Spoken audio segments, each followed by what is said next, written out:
see some of my friends and colleagues, and we can start. It already 6 o'clock. Yes. So let's begin. To make a long story short, the screen is on.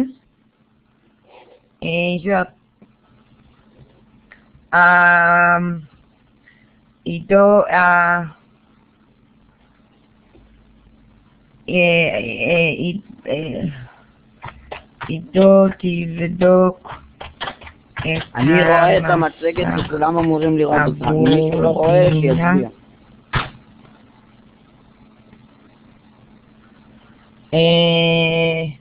Refresh it. I actually don't know how you can refresh it. So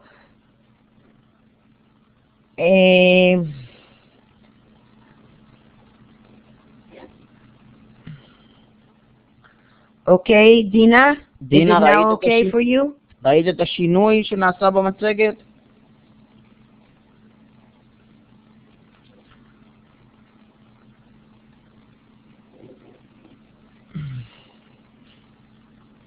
כן, אני כותבת, אני אטפל בזה.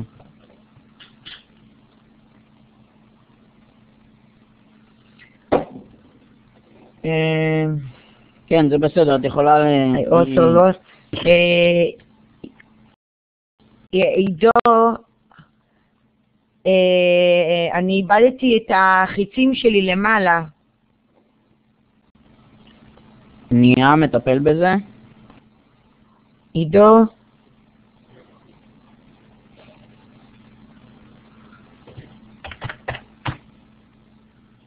אוקיי, תודה. מעולה. בסדר, אז Dina, can I start now or how are you?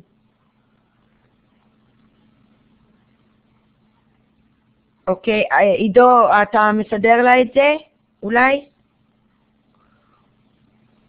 אני אמשיך לטפל, את יכולה להמשיך.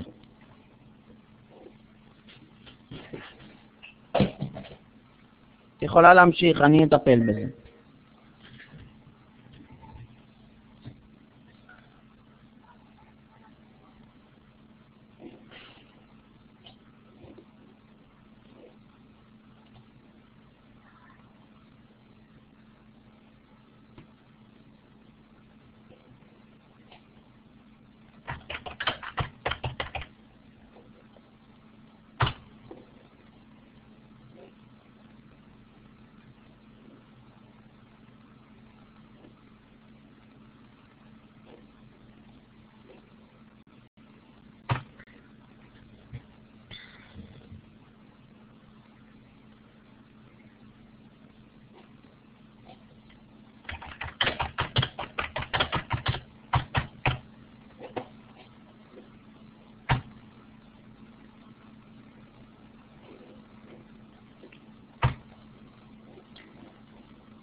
Okay, so so now I want to begin, and whoever joins us will join us now. So who do we have in our session here? Anna, hi. Orit, hi. Dvora, shalom. Said, hi. And Dina that will join us in a few seconds. So in the meantime, all ORT coordinators. And Ido, maybe some of you already know this and know some of the things I will speak about and the examples I will give. I'm not sure. So if you decide to, if you see that these are things that you know already, just let me know. I'll speed up, okay? And if you feel that you need some clarification, so just say so, okay, Anna and Dorit? Also, I will be very happy to cut the presentation short if you just tell me that this is a repetition for you. But just let me know, because I do want to mark off that you joined the session and to get some feedback. So we are now in our first synchronic meeting for Libam teachers of this year.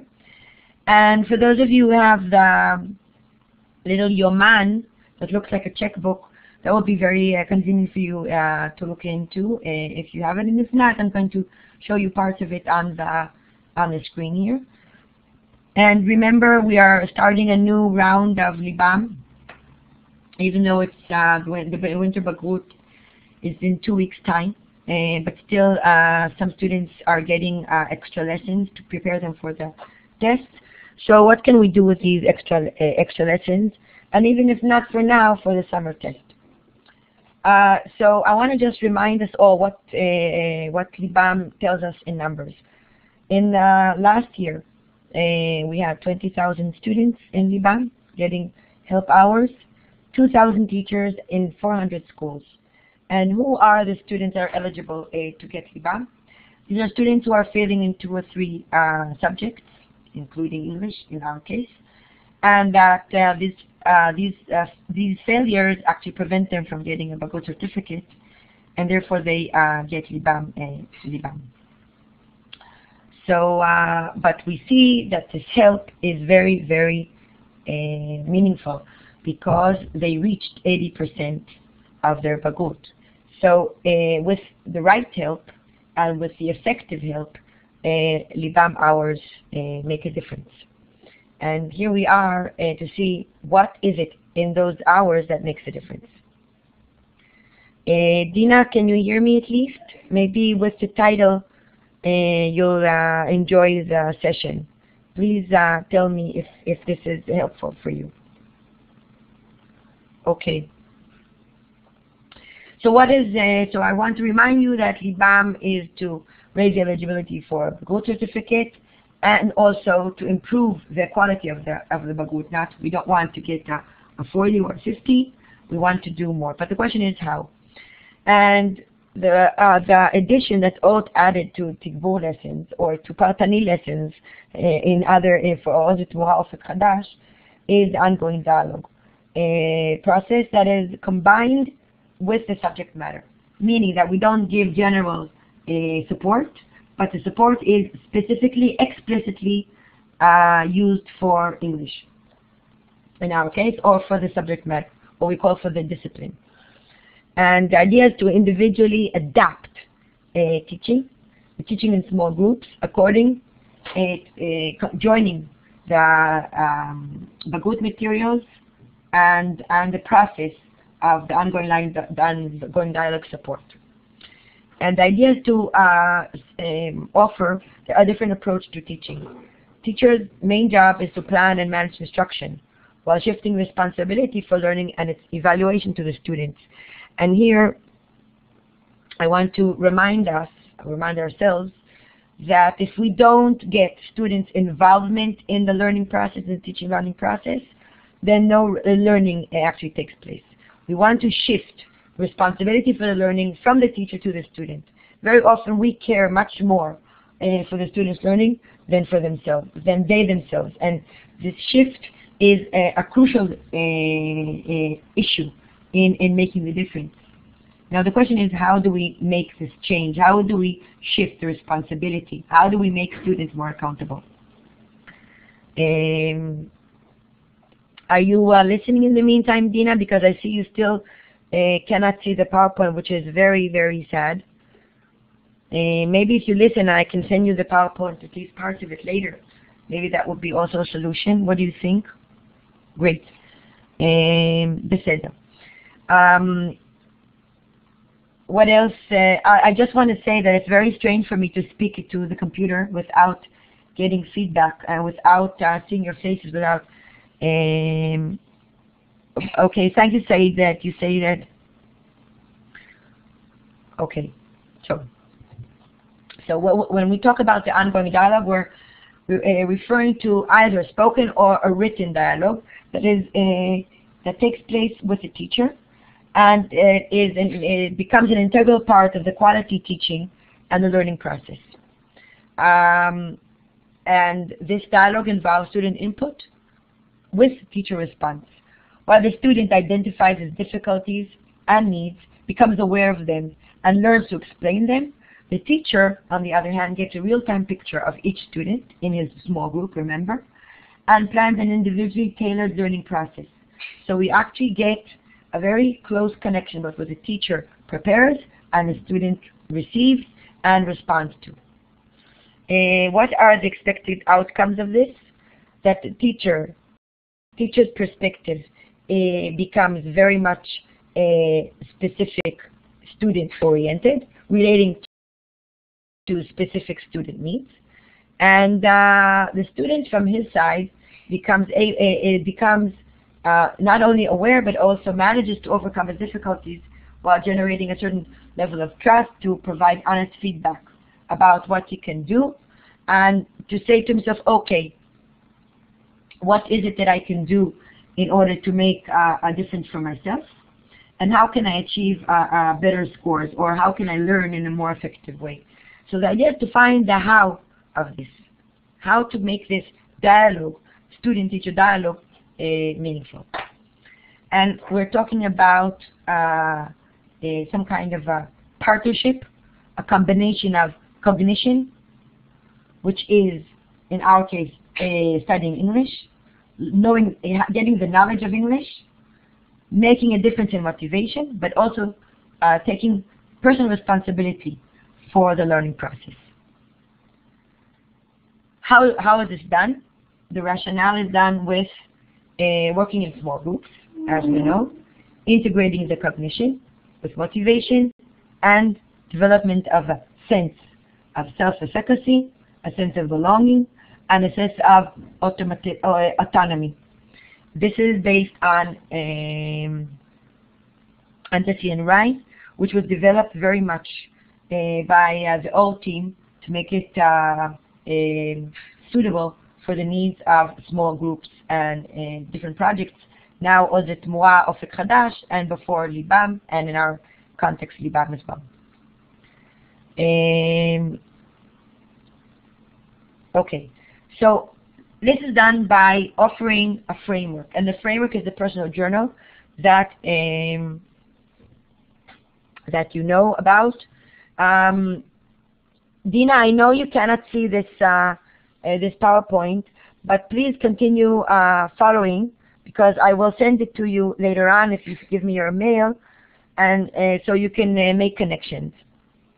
Okay, so we're talking about a personal journal. Some of you know it. It looks like a checkbook. It's blue, and it's handed out to the students at the end of each session, collected by the teacher once the student has completed the task of that day. And at the end of the session, it's handed out. At the end of the program, it's handed to the school project coordinator at the end of the tuition period, because in order to see or to follow up the learning process. So let's look at the activities that the personal journal offers. So the first activity is setting a personal goal, a study goal. At the beginning of the program, midway, or one other chosen date. We do it more than once, and the idea is to first define explicitly what the student sees as his final grade, or what he thinks he can achieve at the end of the learning process. And by that, we not only define the aim, but also by the fact that the student becomes responsible,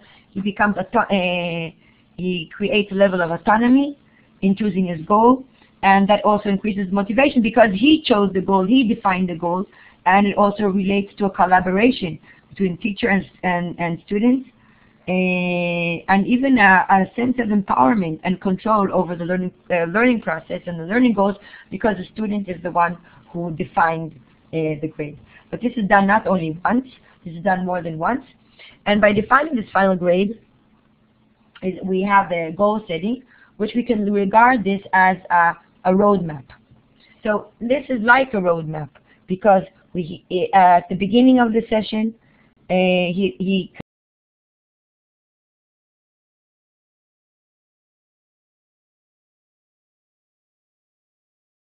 ציונה, משום מה הלכת לנו לאיבוד, לא שומעים אותך, את יכולה לנתק ולחבר עוד הפעם את המיקרופון או לוודא שהכל עובד. His grade, and he says this, and he justifies his choice. Once at the beginning, sometime midway, and also at the end. And he says that by the fact that he also summarizes the first activity by saying that by the end of the process, I learned about myself. What did I learn about myself regarding the definition? And he has to commit himself to certain actions. It's not only about defining the grade, it's not only justifying it, but he also has to take certain actions. The second activity is recognizing one's learning style. This is very nice. Oi, what happened? I don't know. I felt a bit lost here. So we now reach the second activity. The first was defining the grade with a joint goal. Remember, teacher and student sign a contract regarding the goal that students think that he will get. If he says 60, then he has to justify 60 and what are the actions that he can do in order to get to 60. And if he says only 60, we say, okay, what can we do in order to change that or to upgrade that expectation? So it's actually a kind of meeting expectations. After this first stage, we move into the second activity that appears in what we call Yoman Talmid, the ongoing Yoman. And it's identifying time, which we don't have at the moment. Each one of you would try it on your own and see what you know about your own learning style and how you learn better, how you learn about different things that are happening around you, and how do you, let's say even if you are at a train station, when there are so many temptations around you, how do you actually respond to them? So that, of course, is done at the beginning only of the session of learning. We expect to develop an awareness of the student's learning style and how he learns. Next, we want to see whether the student is which learning style is more dominant. Is he an auditory student? Is he a visual student?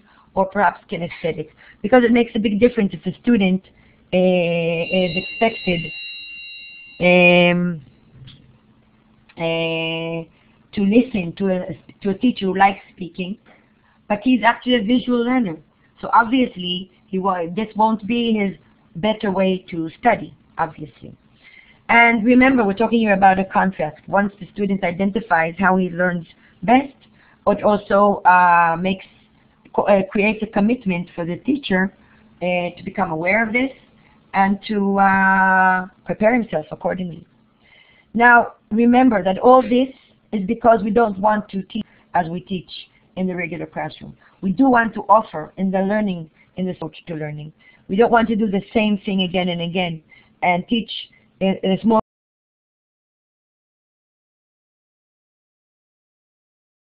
ציונה, את שומעת? כי אנחנו לא שומעים אותך.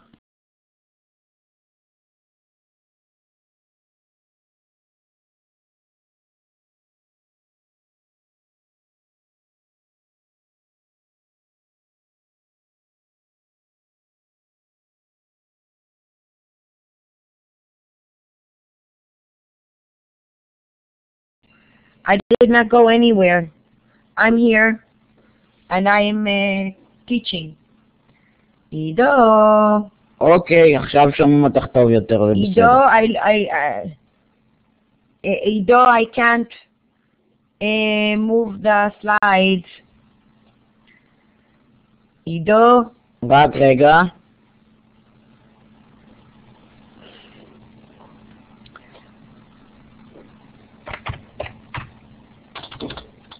Okay, here we are again.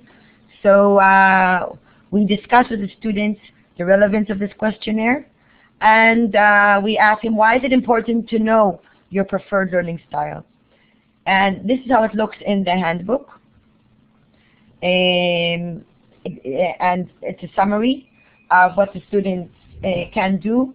If he is a visual learner, if he is an auditory learner or if he is a kinesthetic learner. And we can see how he prefers to reach out to the information, to the new information. Whether if he's a kinesthetic student, he must be able to underline, to circle, to color anything that he sees. He must be able to get information in graphic organizers or in an organized manner. Or he must have the students and the teacher read to him if he's an auditory student. So all this is important, for the student's preferred learning style. I'm moving on.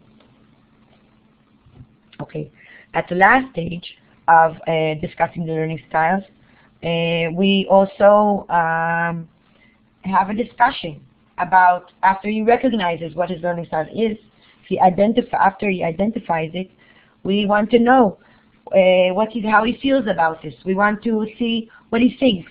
We want to see what it means, what is the relevance of this for him, and what it means in terms of his responsibility to his learning. So remember, introducing students to a variety of learning styles actually prepares them not only for the classroom, but also for the real world. It's really, really important that students become aware of how he studies best. So what I want to do now is take you to a short video about learning styles.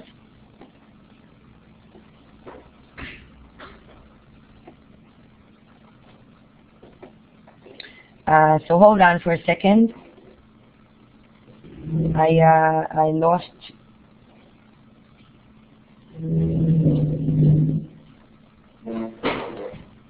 For some reason, I wanted to write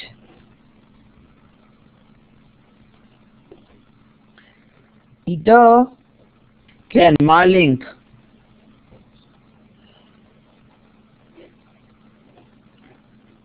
Okay, I will read the address, so maybe you can look at it. אין שום בעיה, תגידי לי.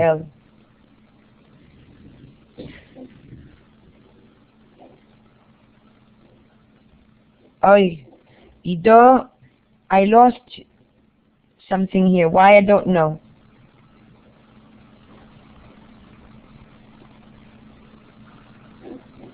Oy.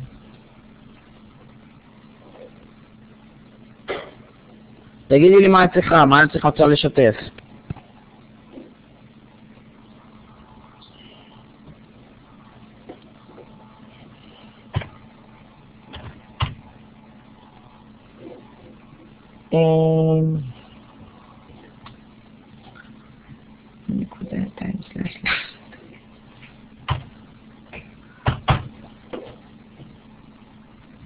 www.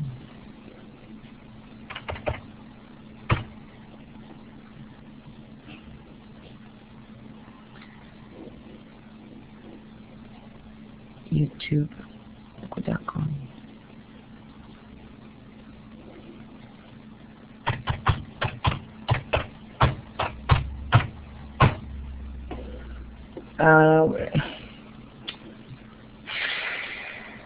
במה אפשר לעזור?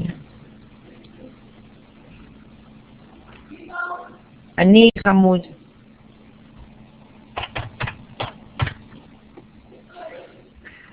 למה אני לא יכולה? מה? איך את נוסעת?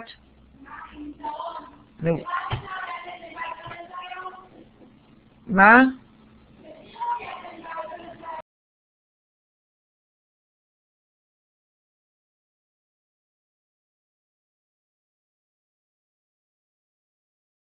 ציונה, לאיזה לינק את זקוקה? אני אחפש אותו.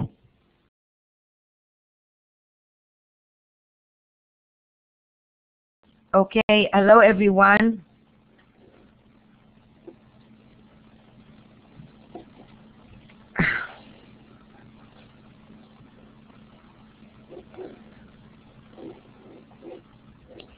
עידו, כן, אני כאן, את שומעת? עידו,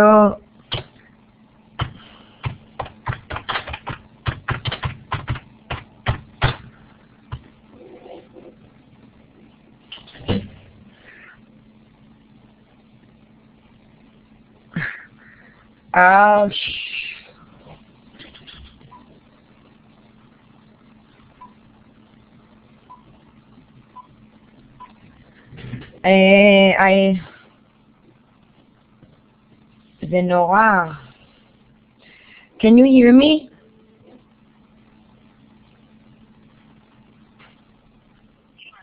עידו, מה הסיפור? בסך הכל אני עשיתי, אני ניסיתי להדביק איפה שכתוב איפה שיש ציוד של אינטרנט, ואני גם איבדתי את המצגת וגם איבדתי את האינטרנט. מה זה? אוקיי, אז בדיוק זה, פה אני רציתי להיכנס לאינטרנט, זה בדיוק הלינק שאני רוצה. Okay, are you all with me in the meantime? Because it's a very nice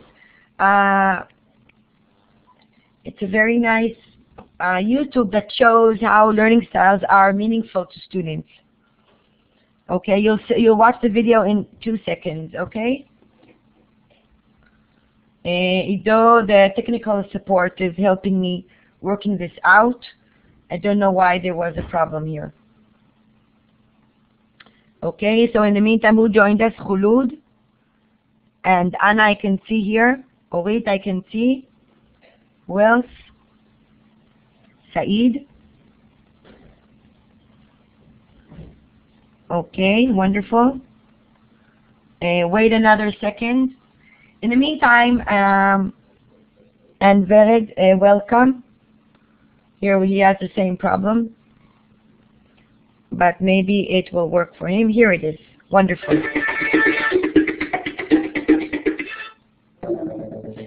Okay, can you hear? Can you watch? All of you?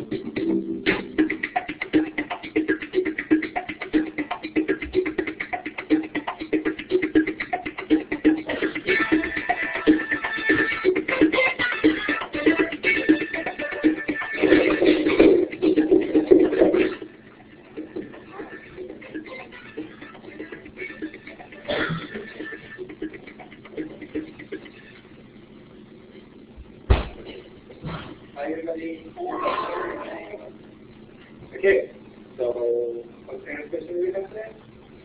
Actually, page 197, column 76, and this is the division of 3x cubed plus, and I just don't know where to start. Okay, so you're going to use the square rule for this question, and multiply 3 by the coefficient, and subtract 1 from the exponent. So we can explain back to you. So I would say the 3 multiplied by the 3 is going to be 9x squared. Exactly. Jerry, can you put another problem on the board so I can see it? Sure. So here's an example.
עברתי למצגת, את יכולה להמשיך.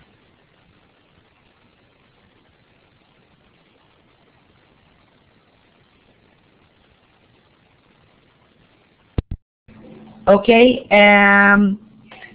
it's clear that we're talking for visual learners, for kinesthetic learners, and for auditory learners, that they each study in a different way. And for visual learning, we would use images. We would present we would use the board very efficiently. We would organize information on tables, charts, brain maps, and we would use different demonstrations, illustrations, maps, pictures, any kind of prompt that will help us memorize the new information. And even using markers and underlining and framing new information. Whereas for auditory learners, we would use we would continue speaking clearly. We would use different types of rhythms, and maybe even helping using recordings, repetitions, reading aloud, and not only for tests, but also for teaching. And for kinesthetic learners, we would also involve some physical activities, and we would look at using a drawing, like drawing arrows from row A to row B, and the presentation of a topic through motion. Trying the students to get to move. And in a small group, that's more possible than in a large group. But the general suggestion is that when talking, write on the board, refer to the book, or use a graphic organizer. When reading, give some oral cues and explanation.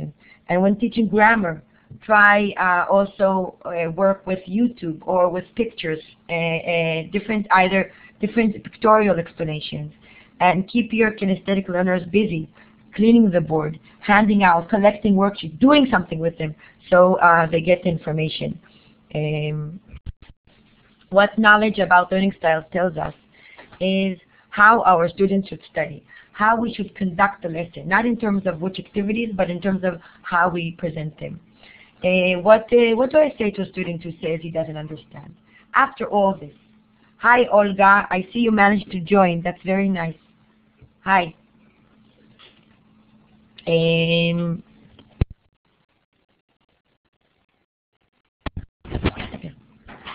Okay, so if a student, despite the two activities that we described about the learning styles and defining the joint goal of the grade, and he still says he doesn't understand, what can we do? So I must think of pre-lesson activities to get the student more in control, what difficulties might come up, and what suggestions I can offer to overcome these difficulties. And I want to think in a more creative way. I want to now look at the third activity that checks understanding, when the student says he still doesn't understand.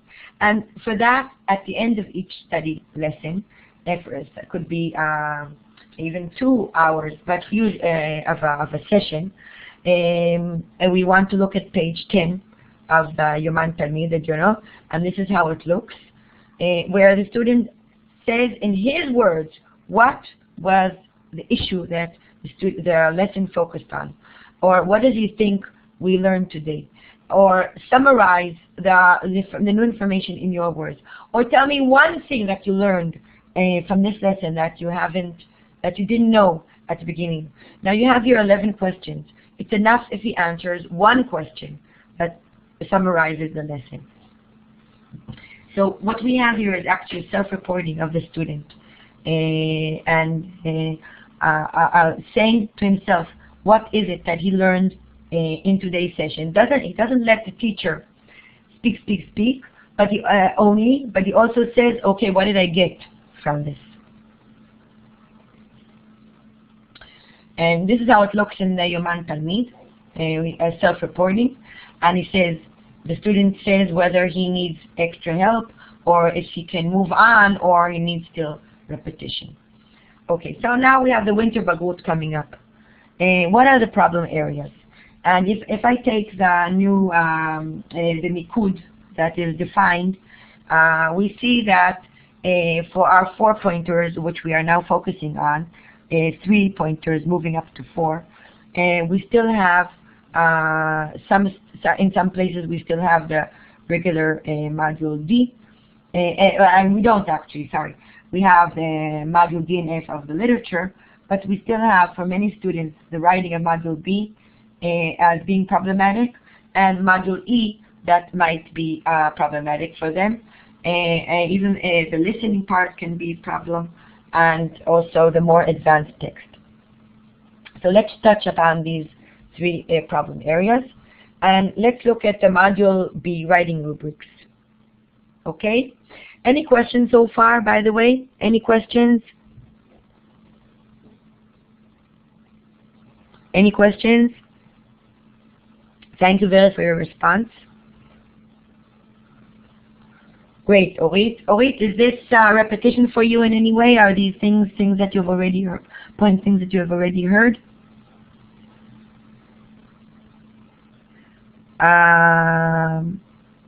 Okay, fine. Okay, so we have here the rubrics of Module B, and let's look at the 4 areas, the 4 criteria. We have content organization. I mean, I'm sure you know this, but let's focus on this for a second. Content organization, information relevant to the topic, text is well organized, content is easily understood. And here, now that we are looking at the criteria and their very clear descriptors, we want to focus on them.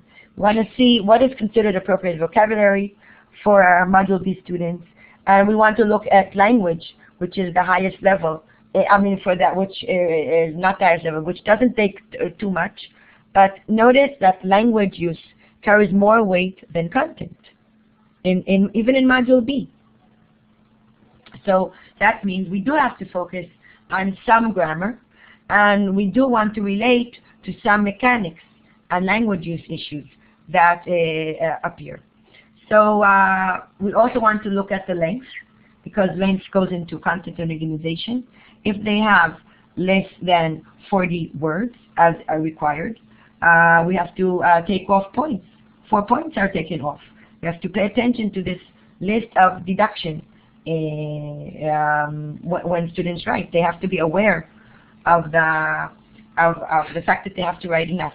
So it's nice that we give them phrases that they can copy and paste into their text and they can learn by heart. But also we want to relate to some language use. And the same goes, by the way, for the old Module D writing rubric. It says language use and mechanics take up more than content and organization. Okay, notice 12 points, together 16 points for language use and mechanics, and only 14 points for content and vocabulary. Okay, same about length, but there's no Module D, so I will skip that. So why is writing in English such a problem for speakers of Hebrew and Arabic? Let's think about that for a second.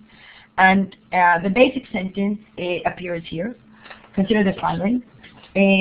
What it means in terms of sentence, the organization of the sentence. Exactly the opposite in English. And in Hebrew and in Arabic, I think, the order of the sentence is acceptable. In English, it isn't. In English, we say the dog bit the man, and the man bit the dog are not the same. It's exactly, it means something completely different. And if we look at the past form of the same sentence, again, it's very, very strict in English. We cannot make any changes. So we want to look at the basic sentence structure because we're talking about Module B. And we want to build on that. We want to say that, let's point out to the students what it means to have a simple structure of the sentence. Dan read a book. Dan slept. Now, let's expand on that basic sentence and see what information we can add to make it a richer sentence and to have them write more, because we do want them to focus on words that they can write and correctly in the right order. So here we can add the where, the why, the when, and expand on this basic sentence that they have. The same is true for this winter module when they write. For example, if Dan reads books, that's a simple sentence, we can enrich that by adding in the right place, by adding a descriptor, by adding an adjective that they know, or by adding an adverb very quickly, or by adding a where, or which type of teacher. Mr. Smith is a math teacher at my school. I think he is the best teacher there. So we're talking about adding an adjective to one of the to one or all of the nouns and adding an adverb. So we're also talking about rote learning of some phrases that they can learn by heart. If we're talking about a postcard, about a visit, about a trip, very often a typical topic that they have to write about. Opening sentences. Here is a list of the opening sentences. The body. So it's talking about a trip or a vacation or a letter to a friend. So here we are with the body, the weather, the hotel, the food, things that they can learn by heart and just enrich the basic sentence that we gave an example of before. Then we have a closing sentence. We're talking about the same postcard about a visit. I have to go now, I miss you very much, or write again soon. These are some structures or some phrases that students can learn by heart and enrich their writing. So if I can offer you some examples of this relating to a thank you note or writing about a problem, filling in a form, all these are typical issues for writing Module B. And we also want to maximize the use of the language in the question. For example, we want them to be able to use anything that is given to them in the question itself. If the example is, Peter, I won a quiz about music. He won 5 discs and 2 movie tickets. He's writing to his best friend Tom, telling him about the experience. Write Peter's letter to Tom, about 35 to 40 words. Here are some things you can write about. Now this is true for Module B, and of course for those, whoever is left doing Module D. You bet is still doing Module D. So let's use this information that we are given in the hook, till the word experience, and in all this information for them to write about. For example, dear Tom, now use the vocabulary and language that is given. I won a quiz about music at school. I knew the answers to all the questions. Here he has all the information. It's just about transferring or shifting the question into the answer. Here's a very good example. You can do this with the students. Works wonders, by the way. And after they write something, let's score it together. Show them exactly how the rubrics work and how they will be graded. Okay, this is the rubrics that you know. Now let's look at some reading comprehension. Am I going too fast? Thank you. Okay, thank you, Dina, for being an active student. Orit, Khulud, Olga, great. So reading comprehension, let's look at that as well. Early module questions focus on main idea and supporting details. We know that. Work at the paragraph level and ask for main idea and details. Review connectors and what they tell us about the structure of the paragraph. Then relate to the main idea of the text. This is like a map, a road map that we had before, that we mentioned before, that can help you also with reading comprehension, even in Module E, which is more problematic for the students. Okay? So very often the first module questions relate to the main idea. Tell the students this. Then work on a paragraph level with the supporting details. Work on the connectors. And then what is the main idea of each paragraph and the whole text. All focusing on the key sentences, obviously. Now, it's never too late to learn more vocabulary. The more words, the better. With the final countdown to the exam day, we still can give them, within 2 weeks that we have now, we can tell them, let's review their vocabulary learning strategies and have them set a goal of X new words between now and January 15th, which is in 2 weeks. It's never too late to learn a few more words. You never know, or they never know, when they're going to be useful for them and handy. So for this now, I want to show, most of you know this, but I want to remind you again about Atar Aviv Anglit. Whoever knows this, then you can skip this part, but look at the name and password that you can use in order to get straight into the Aviv site. It's also through the ORT, and here you have a lot of support for the teachers that are in the Libam program, and in general for practicing for Bagrut. Now is really the time to give them extra work to practice. And if I look, you see there, these 4 modules, B, C, D, and E, the level that we're relating to at the moment, 3.4 points. We have each module with a reading, a writing, and listening component, if we're depending on the specific module. Then we have a summary assignment that is like the Bagrut, and it could be sent to the teacher if you want to, but you don't have to. It's enough if the students work on it and you practice with it. Just check their answers together or individually. There are 10 units in each of these modules, and they can hear the text for those who need it. We talked about different learning styles. They can hear their text. They can then prepare for the text by a pre-reading activity before, and very, very good activities. I really, really want to encourage you to use the Aviv site. And then there's some language issues that is suitable for that text. And we have the whole range of texts that appear, so you can choose what you want to work on according to the Mikud. And then there is a summary, like on the Bagrut, according to what you're familiar with, and like an unseen. What's special about the Aviv is that they have the text, that they can listen to it, and they have the answer keys all on the site for the students to look into, or that you can check as a teacher. If we look, this is an example of Module B, where there's pre-reading, prepares them very, very well, and it's interactive. Students can play around with the new vocabulary. And the vocabulary is text. Then they have language, as I said, and a summary of what did I learn from this practice unit, the grammar, vocabulary, and reading strategies.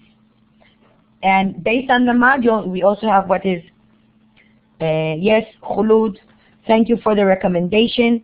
It's very interactive, very supportive, and highly recommended. And you have the writing as well, and the final task that you know about. So I suggest you go into the Aviv site. And by this, I want to wish you and your students great success in the winter exam coming up in 2 weeks. If there are any questions, anything that you would like to know, please let me know. I would be great, very happy to help you. Ido will put up a feedback form. Please answer the 2 or 3 questions that there are there. I will also give you credit for attending this virtual session. Okay? Ido, you're most welcome to do it now.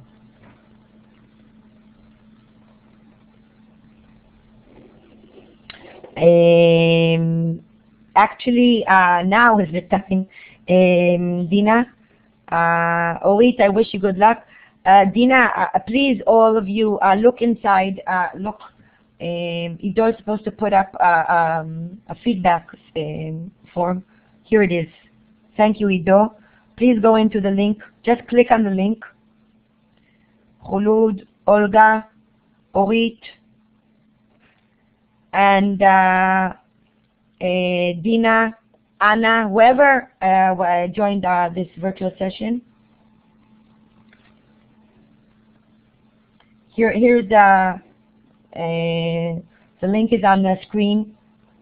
please go into it and provide me some feedback on the effectiveness of this PowerPoint and also the fact that it was virtual. Okay? Will also help us with the attendance and for future presentations such as this. Okay? Any other questions?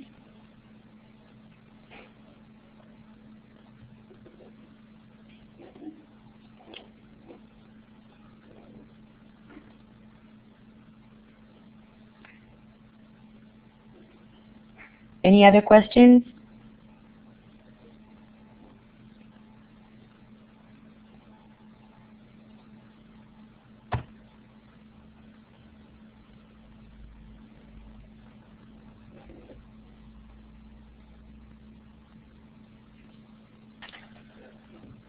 Okay. Saeed, can you please also put in your feedback? Olga?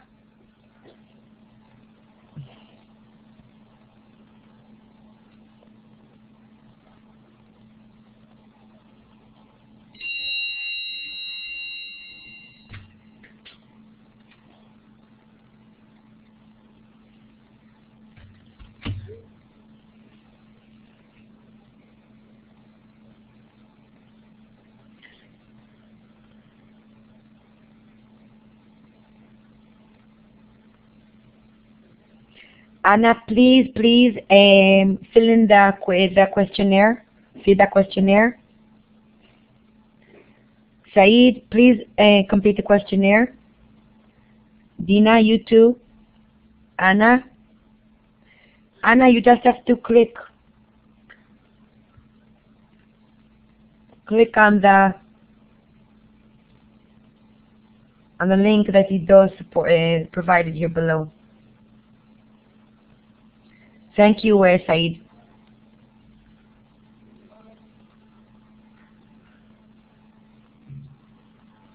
Okay, so good evening, and let's continue talking by mail or in general. All the best, and thank you for joining. Bye.